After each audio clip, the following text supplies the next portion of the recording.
జీవనరహస్యం వీక్షకులకి స్వాగతం సుస్వాగతం. మీ అందరికీ నమస్కారం. నిన్నటి రోజు ఇజ్రాయెల్ డిఫెన్స్ ఫోర్స్ ఒక ప్రకటనలో మాట్లాడుతూ గాజా మీద దాదాపు 6,000 బాంబులను వేసినట్టు చెప్పింది. 3,000 లక్ష్యాలను ధ్వంసం చేసింది. శనివారం నుండి నిన్నటి వరకు మొత్తం 4,000 టన్నుల పేలుడు పదార్థాలను బాంబుల రూపంలో ఆకాశం నుండి గాజా మీదకు కుమ్మరించి గాజాలోని 3,000 లక్ష్యాలను భస్మీపటలం చేసిందట. ఈ డేటాను నిన్నటి రోజు 6వ రోజున ఇజ్రాయెల్ ఆర్మీ విడుదల చేసింది.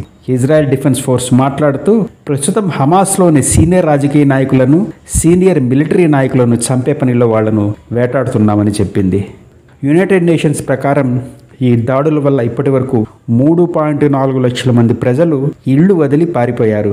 వీళ్ళంతా యునైటెడ్ నేషన్స్ ఏర్పాటు చేసిన స్కూళ్లలో జీవిస్తున్నారు. గాజా అనేది 40 కిలోమీటర్ల పొడవు ఉండేటువంటి ఒక చిన్న తోక లాంటి ప్రదేశం. దీనికి ఈజిప్ట్, ఇజ్రాయిల్ ఒక పక్కన ఉంటే మరో పక్కన మధ్యధరా సముద్రం ఉంటుంది. గాజా ప్రజలకు తమ దాడుల విషయమై ముందుగానే హెచ్చరికలు జారీ చేస్తున్నట్లు ఇజ్రాయెల్ డిఫెన్స్ ఫోర్స్ చెబుతూనే వస్తోంది. నిన్నటి రోజున పవర్ స్టేషన్స్కు ఇంధన సరఫరాలు ఇజ్రాయిల్ పూర్తిగా నిలిపివేయడం వల్ల ఇంధనం లేక నిన్న రాత్రి నుంచి పాలస్తీనా దాదాపు చీకట్లో ఉండిపోయింది. అక్కడ ఎమర్జెన్సీ జనరేటర్లకు కావలసిన ఇంధనం కూడా త్వరలో ఖాళీ అయిపోతుందని భయపడిపోతున్నారు.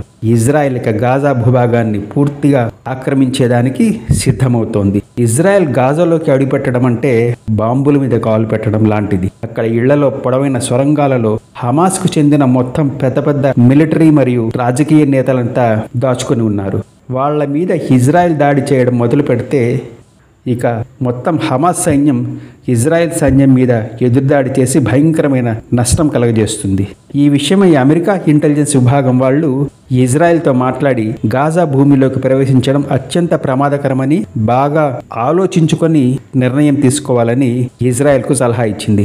దానివల్లనే ఇజ్రాయెల్ సేనలు 2 రోజులుగా సరిహద్దుల్లో సిద్ధంగా ఉండి ఆజ్ఞల కోసం ఎదురు చూస్తున్నా ఇజ్రాయెల్ సైన్యానికి ఆజ్ఞలు ఇవ్వకుండా ఇజ్రాయెల్లోని రాజకీయ నాయకత్వం తీవ్రంగా ఆలోచనలు చేస్తోంది. ఇక్కడ ఇజ్రాయెల్ మిలిటరీ గాజాలోకి అడుగుపెట్టడానికి రెడీగా ఉంది, కానీ ఇజ్రాయెల్ రాజకీయ నాయకులు మాత్రం ఇంకా నిర్ణయం తీసుకోలేకపోతున్నారు. ఎందుకంటే ఒక్కసారి ఇజ్రాయెల్ కనుక తన బలగాలతో గాజాను ఆక్రమిస్తే ఇక పక్కన ఉన్నటువంటి లెబనాను, జోర్డాను, సిరియాలు నేరుగా యుద్ధంలోకి అడుగు పెడతాయి. అప్పుడు ఇరాన్ కూడా యుద్ధంలోకి దిగుతుంది. నిజానికి ఇరాన్ దేశం ఆల్రెడీ ఇండైరెక్ట్గా లెబనాన్లోని హిజ్బుల్లా ద్వారా ఇజ్రాయెల్ మీద దాడులు చేస్తూనే ఉంది.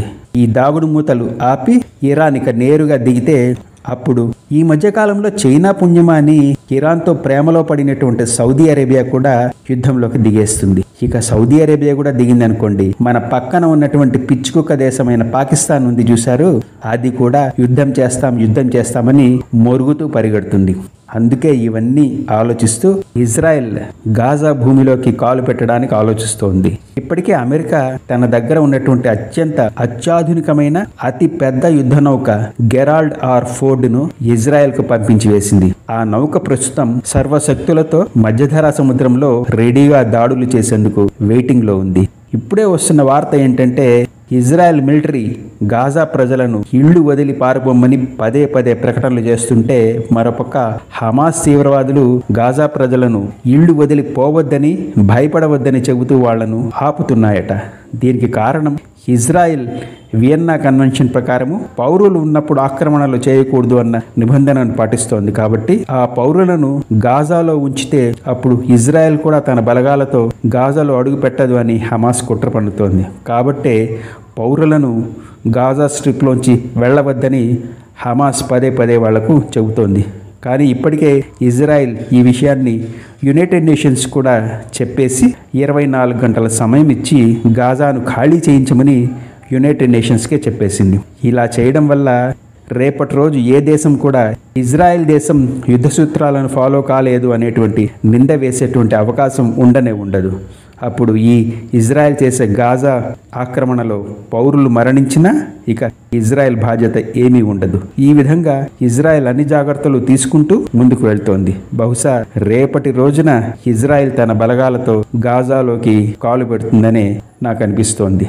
మరో విషయం ఏంటంటే ఆల్రెడీ ఇజ్రాయెల్ మీద లెబనాన్ నుండి హిజ్బుల్లా దాడులు చేస్తుంటే ఇజ్రాయెల్ ఎదురు దాడులు కూడా చేస్తుంది. మరోవైపు ఇజ్రాయెల్ దేశం సిరియా రాజధాని అయిన డమాస్కస్లో ఉన్నటువంటి ఎయిర్పోర్ట్ మీద మరొక ఎయిర్పోర్ట్ మీద దాడులు చేస్తోంది. సో దీని అర్థం ఏంటంటే యుద్ధం ఆల్రెడీ మెల్లిమెల్లిగా పక్క దేశాలకు కూడా వ్యాపిస్తోంది. కొసమరిపు ఏమిటంటే నిన్నటి రోజున భారత్ కూడా తాను ఇజ్రాయెల్కు ఆయుధాలను సరఫరా చేసి ఇజ్రాయెల్ యొక్క సార్వభౌమాధికారానికి రక్షణ కల్పిస్తానని బహిరంగంగానే ప్రకటన చేసింది. సో ఫ్రెండ్స్, ఈ వీడియోని ఇక్కడికి ఆపేస్తాను. మీ అందరినీ మరో వీడియోలో కలుసుకుంటాను. మీ అందరికీ సెలవు. నమస్కారం.